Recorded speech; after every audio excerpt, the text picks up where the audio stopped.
Тауық аяқтарын маринадтаймыз. Ол үшін 1 қасық тұз, 1 қасық паприка, тауыққа арналған спецті және 1 ас қасық сояны қосып, әдемілеп араластырып қойып қоямыз.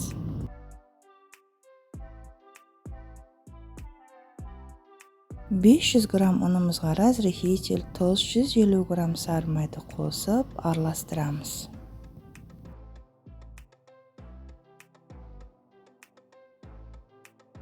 Барлығын біріктіру үшін үстіне 150 г салқын суға 1 жұмыртқаны қосып, әдемілеп араластырып, ұнымызға қосып, әдемілеп илейміз.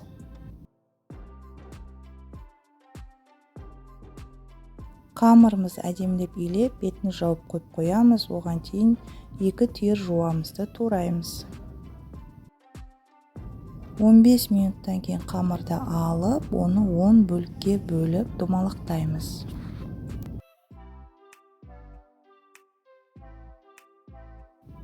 Домалақтап болғасын қамырды шетінен біртіндеп алып, осылай оқтаумен жайып, бетіне туралған жуамызды салып, оның үстіне тауық аяқтарын салып, видеодағыдай етіп бөгеміз.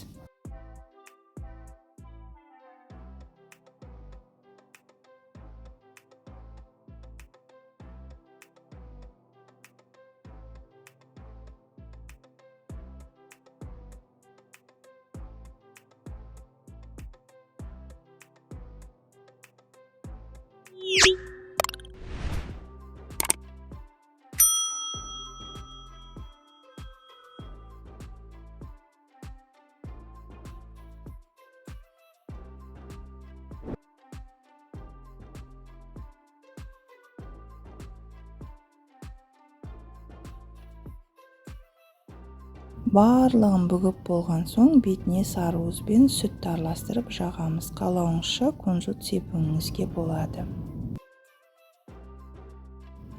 Соусқа 3 ас қасық сметана, 1 ас қасық майонез және де теркіден 1 қияр мен 1 бас чеснокты өткізіп саламыз. Негізі укроп қосу керек, мен қияр қостым.